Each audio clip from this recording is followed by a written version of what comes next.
Hello guys, welcome back to the Jitendra Arya classes. आज हम देख रहे हैं क्लास 12 का इकोनॉमिक्स का प्रैक्टिस पेपर। ये पेपर जो है काफ़ी इम्पॉर्टेंट है। टर्म 1 में अगर आपको अच्छा स्कोर करना है तो ये पेपर आपको सॉल्व करना कंपलसरी है। आज हम इस पेपर को सॉल्व करेंगे, तो चलिए पेपर की तरफ आगे बढ़ते हैं। इसमें 3 सेक्शन दिए हुए हैं, ए, बी एंड सी। पहले सेक्शन ए की तरफ देखते हैं। सेक्शन ए में पहला क्वेश्चन है, the budgetary policy of the government is also known as. Budgetary policy जो थी उसे क्या कहते थे? उसे कहते थे फिस्कल पॉलिसी। बी, इसका करेक्ट आंसर है बी। नेक्स्ट क्वेश्चन देखते हैं, question number second. Current account of BOP includes dash only. Current account में बीओपी में क्या इंक्लूड होता था? बीओपी क्या होता है? Outsource services to India. इसका करेक्ट आंसर है सी। नेक्स्ट क्वेश्चन देखते हैं, question number third. Identify which of the following creates bank money. Bank money कौन क्रिएट करता है? सी, सेंट्रल बैंक ऑफ इंडिया। जो मनी है उसका कौन क्रिएट करता है? आरबीआई नहीं करती, सेंट्रल बैंक ऑफ इंडिया करती है। नेक्स्ट क्वेश्चन देखते हैं, question number fourth. The imports of the Apple iPhones will be recorded in dash on dash. मान लो इम्पोर्ट हो रहा है एप्पल के आईफोन का, वो किस चीज़ में रिकॉर्ड किया जाएगा? कैपिटल अकाउंट में, क्रेडिट साइड, या करंट अकाउंट में, डेबिट साइड। इसका करेक्ट आंसर है बी, करंट अकाउंट में डेबिट साइड। नेक्स्ट क्वेश्चन देखते हैं, question number fifth. Question number fifth में 2 स्टेटमेंट दी हुई है। पहली स्टेटमेंट है, Indian economy is a favourite destination for the foreign direct investment. Second statement देखते हैं, India has improved its ranking in the ease of doing statements business. इसमें से आपको ये बताना है ये दोनों स्टेटमेंट सही हैं, दोनों स्टेटमेंट्स गलत हैं, यह स्टेटमेंट 1 इज ट्रू है। इसका करेक्ट आंसर है both the statements are true. दोनों ही स्टेटमेंट्स जो हैं सही हैं। क्वेश्चन नंबर 6 देखते हैं। The essential conditions and condition for a financial institution to become a bank. इसका करेक्ट आंसर है A, accepting deposit. Next question देखते हैं, question number 7। Mr. Abhishek says, under this market, the foreign currencies are being traded and it is not limited to the specific area. The above mentioned statement was given Mr. Abhishek. Identify which market is being referred in this statement. इनमें से आपको ये जो line लिखी हुई है इसमें से ये बताया कौन सा मार्केट जो है इफेक्ट होगा। तो इसमें कौन सा मार्केट इफेक्ट होगा? A, foreign exchange market. Next question देखते हैं, क्वेश्चन नंबर 8। इसमें भी हमें 2 स्टेटमेंट गिवन है। पहली स्टेटमेंट दी हुई है, budget is detailed financial statement of the estimated receipt and estimated expenditure for the coming financial year. Next statement दी हुई है हमें, budget estimates are based on the last year financial performance of the government. इसमें क्या हुआ है, जो statement 1 है वो तो करेक्ट है, बट जो स्टेटमेंट 2 है वो इनकरेक्ट है। तो इसका करेक्ट आंसर होगा C, statement 1 is true and statement 2 is false. Next question देखते हैं, question number 9। Inflow of foreign direct investment is recorded dash and on dash side. Foreign जो डायरेक्ट इन्वेस्टमेंट है किस साइड रिकॉर्ड होती है? Current account में, capital account में, debit में या क्रेडिट में? जो फॉरेन डायरेक्ट इन्वेस्टमेंट है वो रिकॉर्ड होती है कैपिटल अकाउंट में। नेक्स्ट क्वेश्चन देखते हैं, question number 10। Identify which of the following is not true about the reserve Bank of India. इसमें से हमें बताना है कौन सी बात सही है रिजर्व बैंक ऑफ इंडिया से related.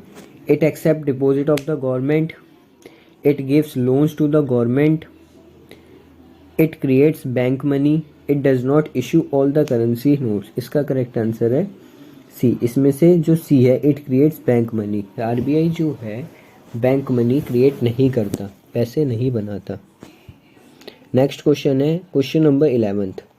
National development council was set up in the year. National development council जो थी कौन से ईयर में डेवलप हुई थी? 1950, 1952, 1969 या 1991? 1952 में नेशनल डेवलपमेंट काउंसिल डेवलप हुई थी। नेक्स्ट क्वेश्चन देखते हैं, question number 12। Which of the following statement is not true about the characteristics of the Indian economy on the EV of independence. में से कौन सी करेक्टरिस्टिक्स इंडियन इकोनॉमी के बारे में सही नहीं है? Size of market was limited, हाँ size of market was limited है। एग्रीकल्चर वाज स्टैंडर्ड, हाँ वो भी है। Agriculture was the main source of livelihood, हाँ मेन सोर्स है लिव जीने के लिए agriculture. Commanding heights industries were present, D जो है करेक्ट स्टेटमेंट नहीं है। नेक्स्ट क्वेश्चन देखते हैं, question number 13, from which of the following is not an alternate channel of agriculture marketing? अपना मंडी, रायदू बाजार, हसनपुर मंडी या मदर डेयरी? इसका भी करेक्ट आंसर है D, mother dairy. Next question देखते हैं, क्वेश्चन नंबर 14 में हमें दो स्टेटमेंट फिर से गिवन है। पहली स्टेटमेंट दी हुई है poverty line differentiates poor and non poor. Second line दी हुई है it also differentiate poor and the poorest. देखो पॉवर्टी जो है पुअर एंड नॉन पुअर को तो बताती है, बट जो सेकंड में दिया हुआ है पुअर एंड पुअरेस्ट को डिस्क्राइब नहीं कर पाती। तो इसका करेक्ट आंसर है statement 1 is true, statement 2 is false. Next question देखते हैं, क्वेश्चन नंबर 15। क्वेश्चन नंबर 15 में हमें फिर से टू स्टेटमेंट्स दी हुई है, एजम्पशन बेस्ड क्वेश्चन है। Repo rate is increase to control the money supply. Second statement है rationing of credit involves specifying the amount and purpose for which credit is to be given। इसमें हमें ये बताना है कि कौन सी स्टेटमेंट सही है। इसमें ए एंड आर दोनों ही स्टेटमेंट सही है, बट आर जो है ए से रिलेट नहीं करती, तो इसका करेक्ट आंसर है बी। नेक्स्ट क्वेश्चन देखते हैं, क्वेश्चन नंबर 16 क्वेश्चन में हमें ये बताया हुआ before the grain revolution India used to import wheat from. Green revolution से पहले जो इंडिया था इम्पोर्ट व्हीट किसे करता था? ब्रिटेन को करता था, जापान को करता था, अमेरिका को करता था या रशिया को करता? इंडिया जो है अमेरिका को करता था और आज भी करता है। क्वेश्चन नंबर 17 देखते हैं। 17 में आपको ये कॉलम 1 दिया हुआ है, कॉलम 2 दिया हुआ है। इसमें आपको बताना है match the following type question है, कौन सी स्टेटमेंट जो सही रहेगी। इसका मैं आपको आंसर बता देता हूँ। क्वेश्चन नंबर 17 का आंसर है डी, 4th। नेक्स्ट क्वेश्चन देखते हैं, question number 18। Mother Dairy and Amul are the example of. Mother Dairy and जो अमूल कंपनी है, आप सब जानते होंगे इन दोनों कंपनियों को, तो ये किस चीज़ के एग्जाम्पल है? कोऑपरेटिव मार्केटिंग के एग्जाम्पल हैं, या सेल्फ हेल्प ग्रुप्स के एग्जाम्पल हैं, या माइक्रो मार्केटिंग के, या अल्टरनेटिव चैनल। ये जो है कोऑपरेटिव मार्केटिंग के एग्जाम्पल, ये आपने चैप्टर नंबर 11 में पढ़ा होगा। क्वेश्चन नंबर 19 देखते हैं। The expenditure on preventive medicine like awareness campaign against dengue malaria is an example of. जो इसमें एग्जाम्पल बताए गए हैं वो किस चीज़ के हैं?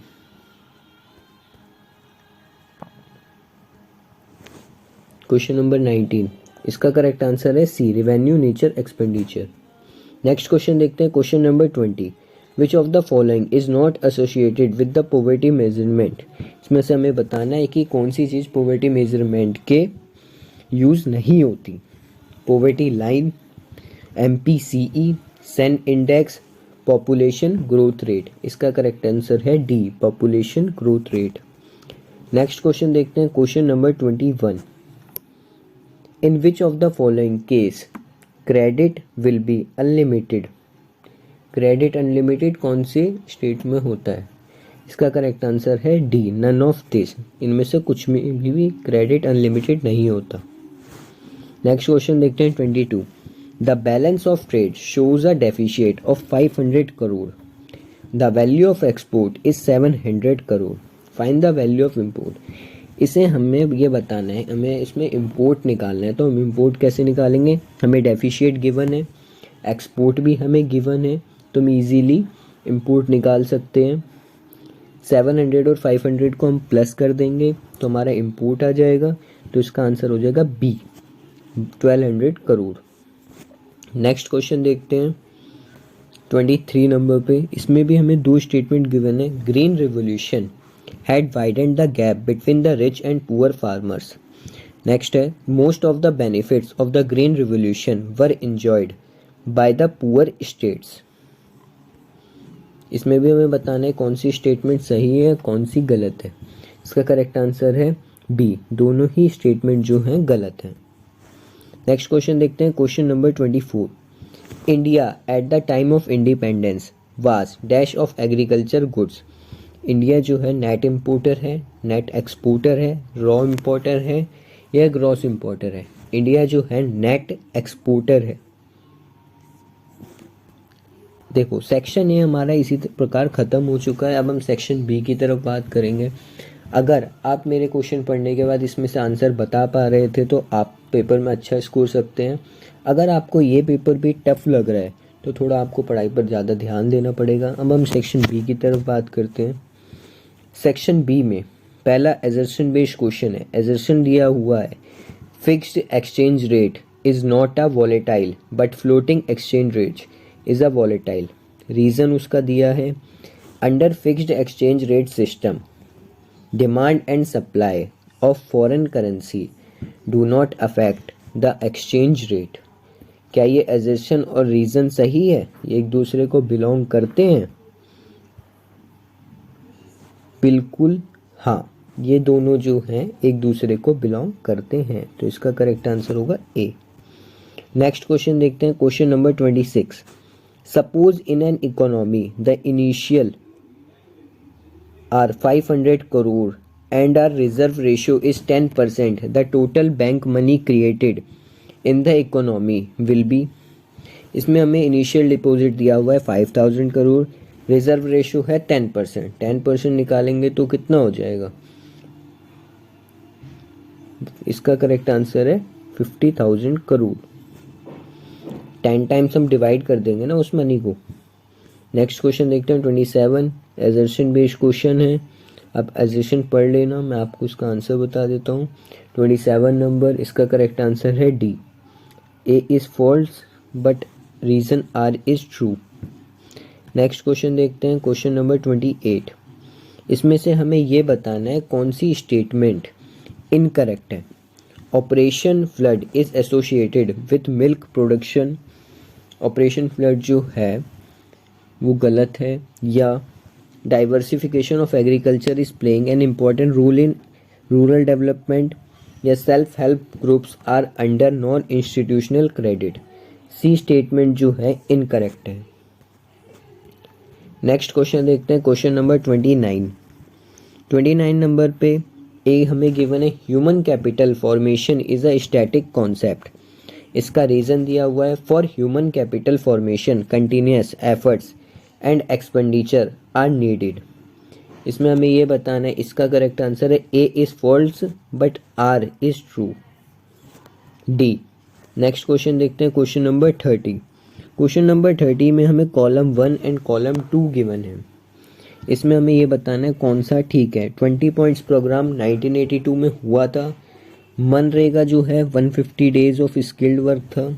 जनधन योजना जो है 2014 में थी, या poverty data reserve Bank of India issue करता है। इसका करेक्ट आंसर है सी, जनधन योजना जो है 2014 में लागू हुई थी। नेक्स्ट क्वेश्चन देखते हैं, question number 31। Identify which of the following statement given below is not true regarding the poverty. इसमें से हमें ये बताना है कौन सी स्टेटमेंट करेक्ट नहीं है पॉवर्टी से रिलेटेड। तो हम स्टेटमेंट पढ़ते हैं। इसमें जो है, for rural areas the calorie consumption is 2100। ये स्टेटमेंट जो है इनकरेक्ट है। नेक्स्ट क्वेश्चन देखते हैं 32 number. During the economic reforms period the growth of the service sector is more. The service sector जो है कौन से सेक्टर से ज़्यादा ग्रोथ कर रहा है? प्राइमरी सेक्टर से, मैन्युफैक्चरिंग सेक्टर से, या एग्रीकल्चर सेक्टर से, या फिर तीनों ही सेक्टर से ज़्यादा ग्रो कर रहा है? इसका करेक्ट आंसर है D, all of this. Next question देखते हैं, question number 33। Assertion based question है। ए हमें गिवन है, during the British rule agriculture production and productivity was very low. Reason दिया हुआ, British government had made investment in the terrace farming and irrigation facility. इसका जो correct answer है D है, A is fault but R is true. Next question देखते हैं, question number 34। दो statement हमें इसमें भी गिवन है, स्टेटमेंट 1 एंड स्टेटमेंट 2। इसका करेक्ट आंसर है स्टेटमेंट 1 जो है ट्रू है, स्टेटमेंट 2 है फॉल्स है। देखो इस पेपर में आपने इको में इतना देख लिया होगा कि आपके पास एजर्शन बेस्ड क्वेश्चन काफ़ी आने वाले हैं, तो आपको इसे अच्छी तरीके से प्रिपेयर करना पड़ेगा। आगे देखते हैं क्वेश्चन नंबर 35। ये भी एक देखो स्टेटमेंट वाइज क्वेश्चन है। इसमें भी बताया हुआ है credit money is a process of creating bank money. Bank money is created by creating secondary deposit. इसका जो करेक्ट आंसर है ए, बोथ स्टेटमेंट्स आर ट्रू। दोनों स्टेटमेंट जो हैं सही है। विच of the following is not correct. इसमें से भी हमें ये बताना है कौन सी चीज़ जो है इनकरेक्ट है। इसमें से जो इनकरेक्ट है, जो at the time of independence occupational structure was biased towards agriculture, या life expectancy was 69 years at the time of independence. ये स्टेटमेंट जो है इनकरेक्ट है। नेक्स्ट क्वेश्चन देखते हैं, क्वेश्चन नंबर 37। फिर से एजर्शन बेस्ड क्वेश्चन है, ये आप पढ़ सकते हैं, मैं आपको इसका आंसर बता देता हूँ। इसका जो करेक्ट आंसर है वो है डी। नेक्स्ट क्वेश्चन देखते हैं, question number 38। Dash and dash are not issued by the RBI. RBI क्या इशू नहीं करता? 1 rupee note, coins, 2 rupee note या मनी, इनमें से आरबीआई क्या इशू नहीं करता? आपको ये बताना है। आरबीआई जो है 1 रुपी का नोट इशू नहीं करता। नेक्स्ट क्वेश्चन देखते हैं, question number 39। Assertion based question है, ये आप पढ़ सकते हैं, मैं आपको इसका आंसर बता देता हूँ। इसका करेक्ट आंसर है ए। दोनों ही जो स्टेटमेंट है करेक्ट है और एक दूसरे से बिलोंग करती है। नेक्स्ट क्वेश्चन 40 नंबर पे। 40 नंबर पे भी फिर से एजर्शन बेस्ड क्वेश्चन है। इसका रीज़न दिया हुआ है, the agriculture inputs have to bought from the market adopting modern day method of production. इसका जो आंसर है वो है D, A is false but R is true. Next question देखते हैं, क्वेश्चन नंबर 41। ये भी एजर्शन बेस्ड क्वेश्चन है, दिया हुआ है demand deposit are not part of money supply. Reason given है, the amount available in the demand deposit can be used purchasing goods and services. दोनों ही स्टेटमेंट जो हैं सही हैं और एक दूसरे से बिलोंग करती हैं। नेक्स्ट क्वेश्चन देखते हैं, क्वेश्चन नंबर 42। फिर से स्टेटमेंट आ चुकी है, the number of people living below poverty line are known as poor. Lack of employment opportunities is a cause of poverty. जो दोनों ही स्टेटमेंट हैं वो करेक्ट हैं। नेक्स्ट क्वेश्चन देखते हैं, question number 43। Which of the following is not associated with the human capital formation. इनमें से कौन सी चीज़ एसोसिएटेड है ह्यूमन कैपिटल फॉर्मेशन में? तो आपको ये बताना है। तो इसका करेक्ट आंसर है C, human capital formation is same as a human development. Next question देखते हैं, question number 44। Is there is deficit in the current account of balance of payment in the balance of trade will also be. Surplus होगा, deficit होगा, या ए और B दोनों होगा, या कुछ भी नहीं होगा। सरप्लस भी होगा एंड डेफिशिएट भी होगा बैलेंस ट्रेड करते वक्त। नेक्स्ट क्वेश्चन देखते हैं, क्वेश्चन नंबर 45। दो स्टेटमेंट हमें गिवन है, दोनों ही स्टेटमेंट जो हैं करेक्ट हैं, तो इसका करेक्ट आंसर है ए। फिर नेक्स्ट क्वेश्चन देखते हैं, क्वेश्चन नंबर 46। 46 में भी हमें दो स्टेटमेंट गिवन है, एजर्शन बेस्ड क्वेश्चन है, एक दूसरे से बिलोंग करती हैं या नहीं। ये इसमें क्या है, A and reason are true and is R not a correct explanation of A. इसका करेक्ट आंसर है बी। नेक्स्ट क्वेश्चन 47 नंबर पे, इसमें से हमें ये बताना है कौन सी स्टेटमेंट जो है करेक्ट है। इंडियन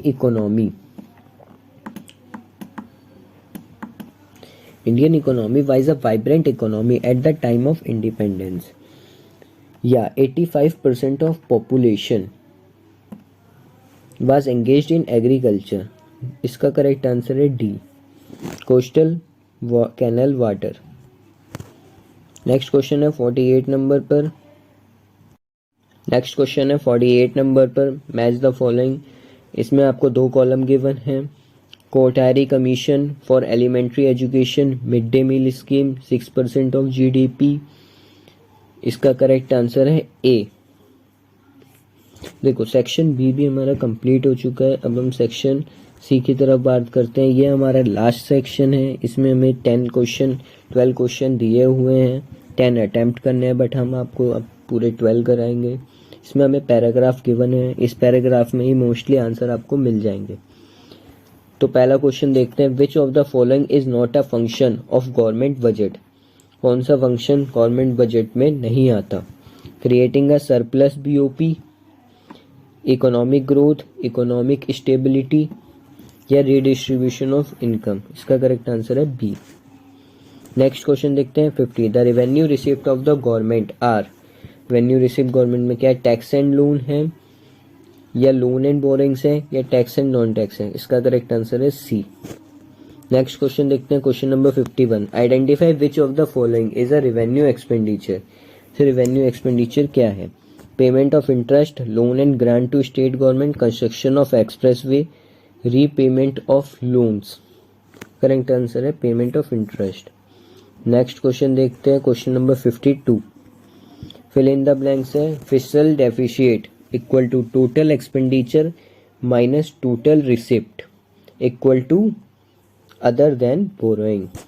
नेक्स्ट क्वेश्चन देखते हैं क्वेश्चन नंबर 53, स्टेटमेंट गिवन है, दो statement. Capital expenditure by the government does not create asset for the government, grants में creates asset but still this are the part of capital expenditure. हमें ये बताना है दोनों स्टेटमेंट जो हैं गलत हैं।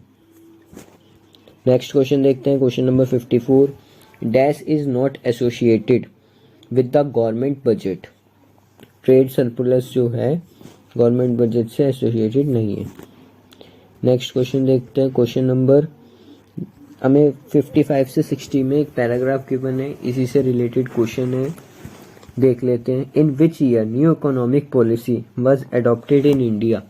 इकोनॉमिक पॉलिसी का अडॉप्ट की थी इंडिया में 1991 में। नेक्स्ट क्वेश्चन देखते हैं, स्टेटमेंट गिवन है, दो स्टेटमेंट आप पढ़ सकते हैं। इसका करेक्ट आंसर है C, statement 1 is true and statement 2 is false. Next question देखते हैं question number 57, assertion based question है, रीजन दिया हुआ है। एजर्शन में बताया हुआ India adopted the new economic policy और adopted economic reforms under pressure. इसका जो करेक्ट आंसर है वो है ए, ये जो एक दूसरे को बिलोंग करती हैं स्टेटमेंट। नेक्स्ट क्वेश्चन देखते हैं question number 58, in the light of given text and common knowledge identify the incorrect statement. इसमें से हमें इनकरेक्ट स्टेटमेंट बतानी है। Indian economy received heavy transfer received from the gulf countries during the crisis period. जो statement है D, ये incorrect है। Next question देखते हैं क्वेश्चन नंबर 59, दो स्टेटमेंट गिवन है, in the pre reform period the Indian industry was competitive and much efficient. और second है, to reduce the losses of public sector undertaking this investment was adopted. Statement 2 जो है वो correct है, statement 1 जो है वो गलत है। लास्ट क्वेश्चन हमारे इस पेपर का बचा हुआ है, एजर्शन बेस्ड क्वेश्चन है, आप इसे पढ़ सकते हैं। इसमें हमें ये बताना है कि कौन सा एक दूसरे को बिलोंग करता है या नहीं। ये दोनों स्टेटमेंट जो हैं करेक्ट हैं और जो रीज़न गिवन हुआ है वो सही है। ये पेपर हमारा सॉल्व हो चुका है। अगर आपको ये पेपर पसंद आया हो तो आप इस चैनल को सब्सक्राइब कर सकते हैं और अपने दोस्तों के साथ शेयर कर सकते हैं। और ऐसे ही अच्छे अच्छे पेपर से जुड़े रहने के लिए